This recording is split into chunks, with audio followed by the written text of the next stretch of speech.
I hope it dials us down back into why Jesus came, and may we never forget that. Song is called "Beautiful Mess," and Mm. about the packaging of the greatest gift that we ever received was actually in the packaging of tattered flesh. Mm.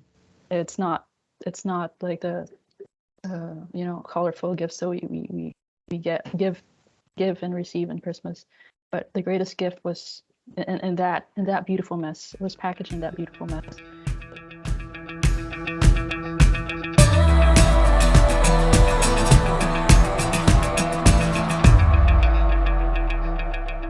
Hey, I'm Chelsea Amber, a Christian recording artist and the founder of Christian Guitar Girls, an encouraging community for Christian female guitar players and bass players who love Jesus. And we are a group of women who are serving our communities through music and working on our guitar skills, all for the glory of God. You can find our Facebook group called Christian Guitar Girls Community to connect with other women in music and ministry, and all ages and skill levels are welcome. And, I want to equip women to reach their guitar girls. So I do have a free ebook called the Christian Guitar Girls Practice Plan.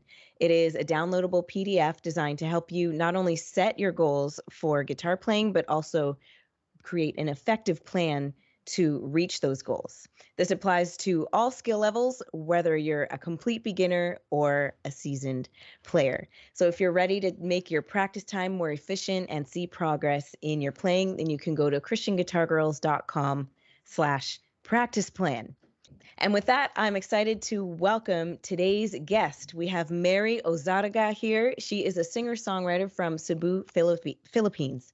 And she is also a worship leader for her church in Cebu City, Philippines.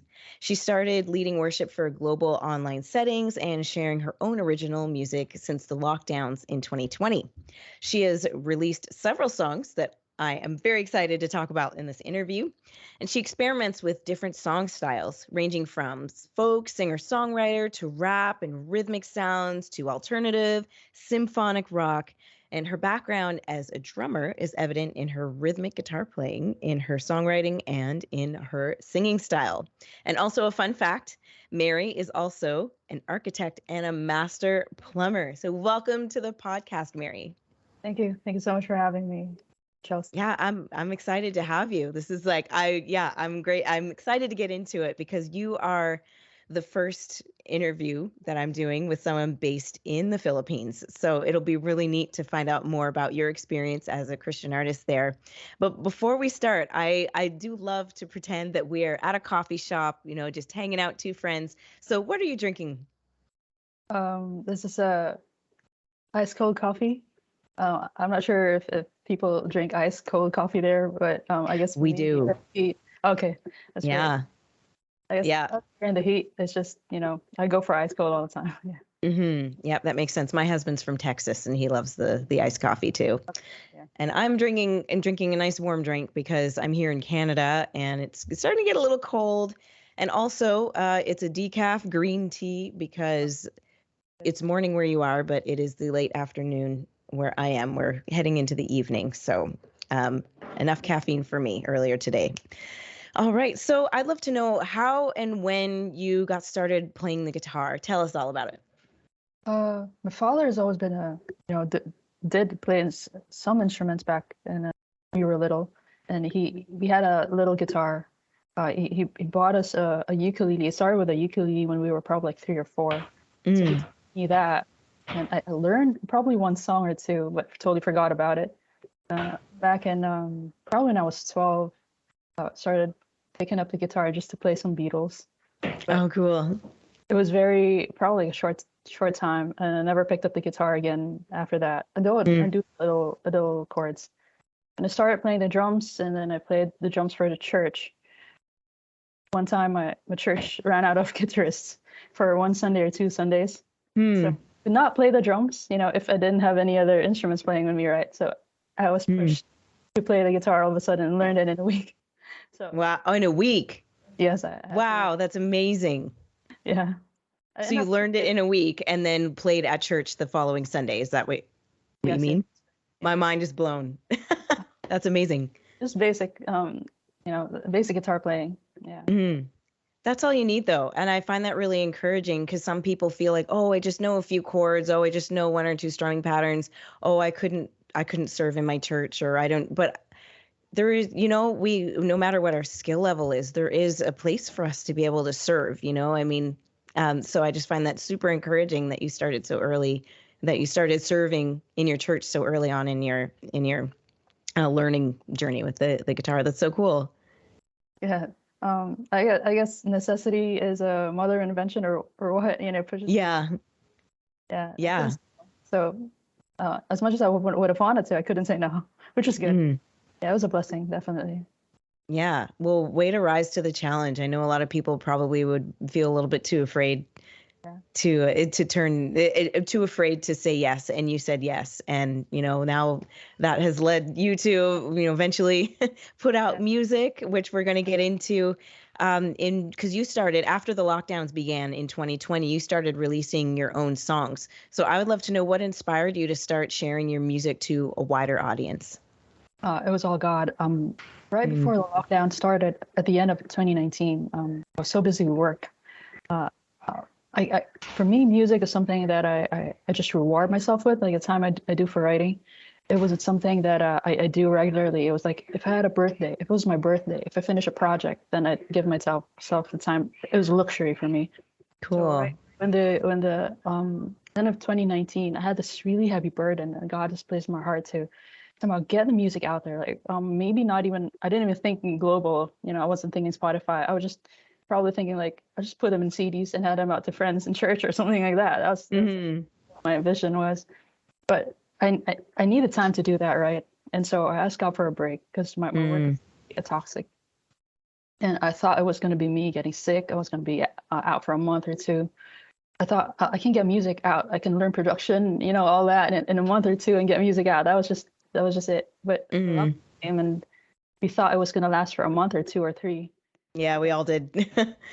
Right, yeah.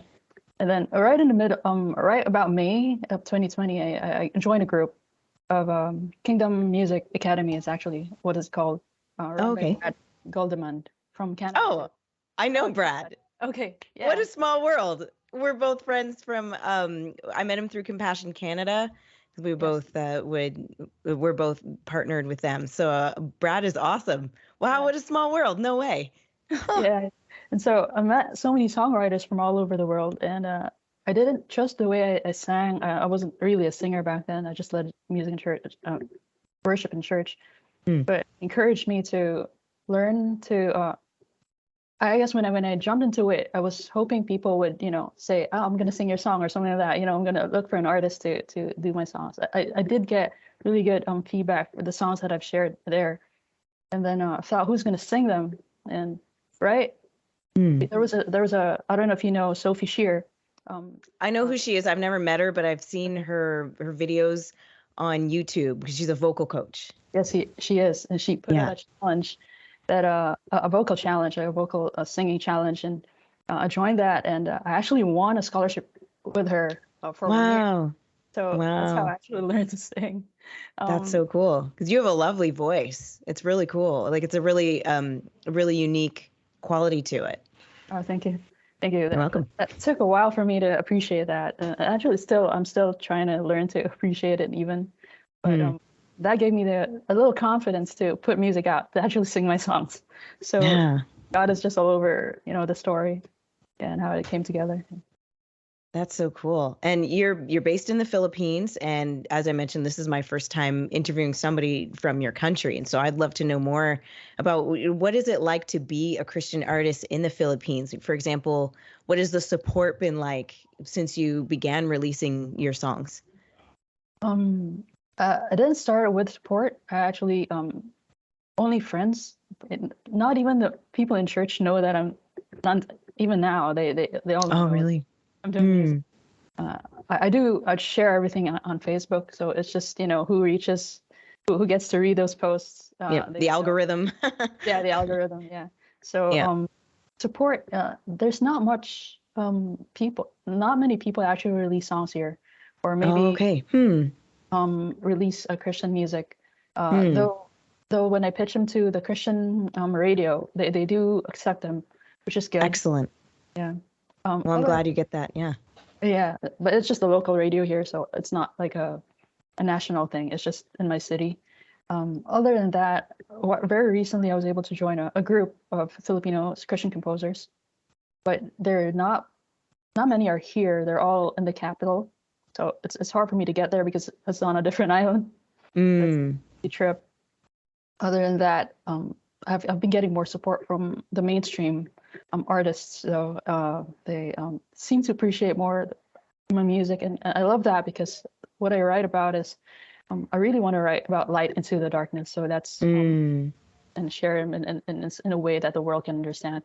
And the though I still don't have much support here locally, but I guess the internet support is good. At least Hmm. the virtual support is good. So different artists, just us getting together and supporting each other. I think that's a good start for support to get support when you're doing music, putting music out there. Yeah, and that story it varies widely. Some people I talk to feel like, yeah, I've got a ton of support. Other people um, are struggling with getting support for their music. But I find either way, like if God calls you, what is that saying that if God you can't disqualify someone that God has qualified, right? Okay. So when whether or not people are supporting you, if God has called you, then you know what?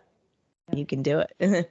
So I'm glad that the internet has allowed us to connect so that we Yeah. can, support you electronically. So that's Yeah. great. And then through the Christian Guitar Girls community, and yeah, so we're behind you, supporting you, cheering you on.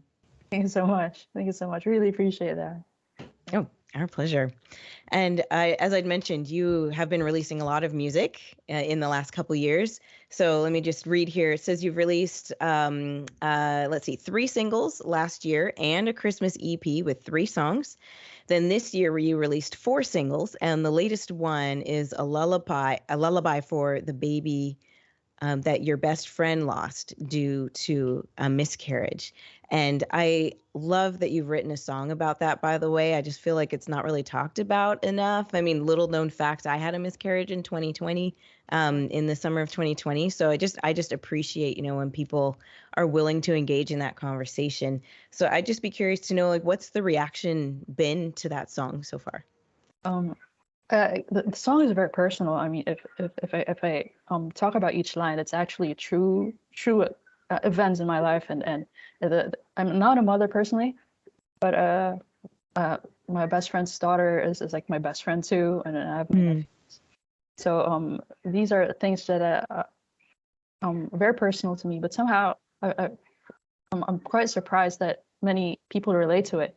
Mm. So I'm getting a lot of feedback of people just saying how even if they've not experienced the loss, but they can feel the grief Mm. and the hope and the longing through the song, which is exactly what I guess was hoping when I shared the song. I want people to be able to grieve with those mothers and families who've had that kind of loss, and even with just other losses we have in life, for us to be able to grieve with them and to Mm. rejoice with them.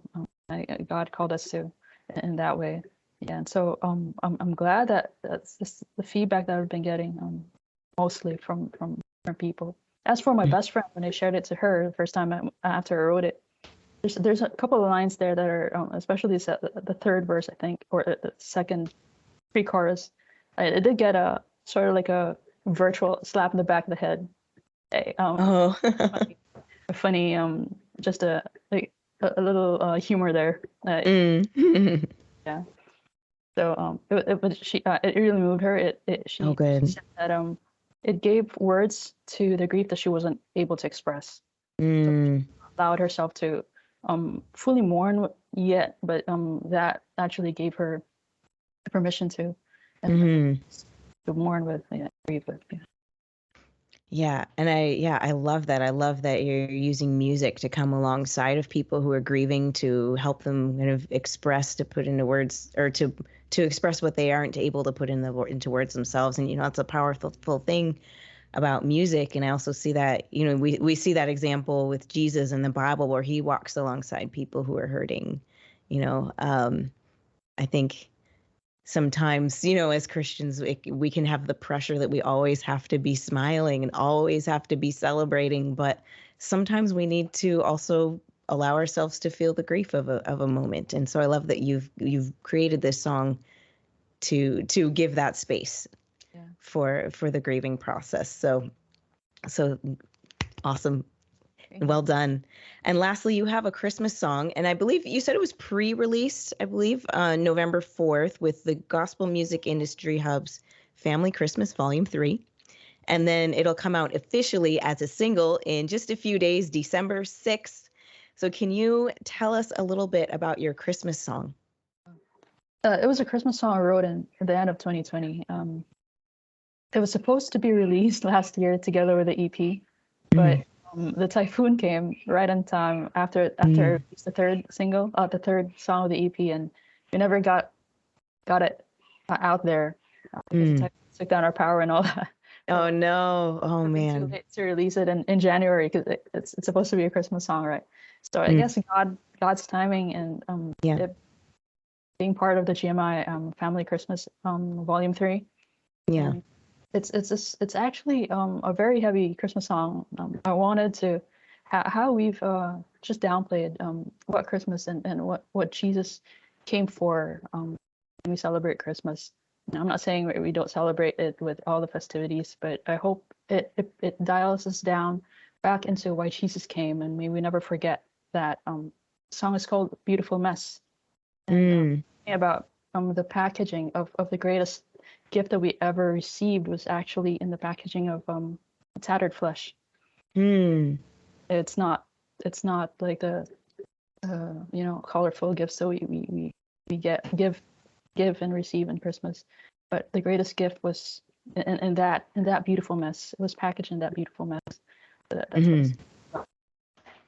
Yeah, and I love that. I'm amazed how Jesus, being fully God and fully man, chose, to kind of self-imposed limits to come as a baby. Like he didn't come as a baby who already knew how to do math and already knew how to speak. Like it's just wild to think about. Like he was willing to do that, to come and experience humanity and walk alongside us in that way, and then ultimately die in our place, pay for the penalty that we owed so that we could live and have a relationship with him. I mean, that's why he came. And so I love that. I'm excited to hear it. I haven't heard it yet. So in a few days, December 6th, we'll be able to hear your new song. Great. Well, thank you so much for sharing all about your music and the heart behind it. And if you had one practical piece of advice for someone who's just picking up the guitar for the first time, what would you say?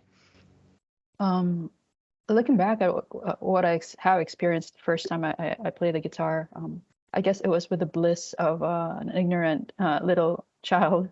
And I enjoyed it, and I guess one is just to pick it up. Don't be afraid to get blisters on your fingers for sure. That will happen, and there will be pain, but find a purpose. I guess if the purpose comes from God, more than just vanity of being able to show off to friends, definitely that will propel you longer and just get you to want to learn even more and just be even more passionate about it. Yeah. Absolutely. I love that. And what is one encouraging word or piece of advice you could offer someone who maybe has a song that they want to release? What would you say to them? Pray about it. Pray to find people to help you get the song, bring that song to life. When I started, before I released the songs, I knew I didn't know production. And know limits, I guess that's one thing too. Know your limits and what you know you can do. And pray for people to partner with. I prayed for my producer for a long time and found him just the right time. And I guess just take that step, release that first song, even if it's not the perfect sound that you were looking for. But if it's close to, if it's may not be all that, have all the the bells and all the you wanted, the whistles that you want, but if it effectively conveys the message of your song, then get that first song out there, and then that will just make things easier for the songs that you want to release after. At least it takes away that jitters of Hmm. releasing a first song. Yeah, that it did that for me at least. Yeah, Yeah. I find sometimes the only way to let go of, or the only way to conquer fear is just to do the thing you're afraid of. That's what exactly. it, Exactly. I mean, sometimes we expect fear to go away first, and it doesn't. It doesn't always anyway, not for me. Oh yeah, same here. Same Yeah. here. Yeah, well, that's great advice. Thank you so much. And how can people find you online and find your music? Um, you can add me as a friend. More than welcome to accept you. My Facebook account is Mary Ozaraga, but I do have a Facebook page and an Instagram account, which is Mary Ozaraga Music. You can add me there. You can like my page and follow. In YouTube, Nice. I release demos even, and aside from official releases, I share on YouTube. It's Mary Ozaraga. And same thing with Spotify, with Apple Music, and all the music platforms. You can just search me out, Mary Ozaraga. Yeah, pretty much, yeah, where you can find me. Okay, great. Well, thank you so much, Mary, for your time and sharing your musical journey and sharing about the heart behind your songs. And to all of our listeners, if you enjoyed this chat, there are many more to come. So make sure you hit the follow or subscribe button on YouTube or your favorite podcast platform. And don't forget to visit christianguitargirls.com/practice plan to get your copy of the free ebook to help you create and reach your guitar goals. I'll leave a link for that in the episode description, as well as links to connect with Mary and to check out her music. And that's it for today. Thank you so much for tuning in. I will catch you in the next episode. And until then, happy strumming.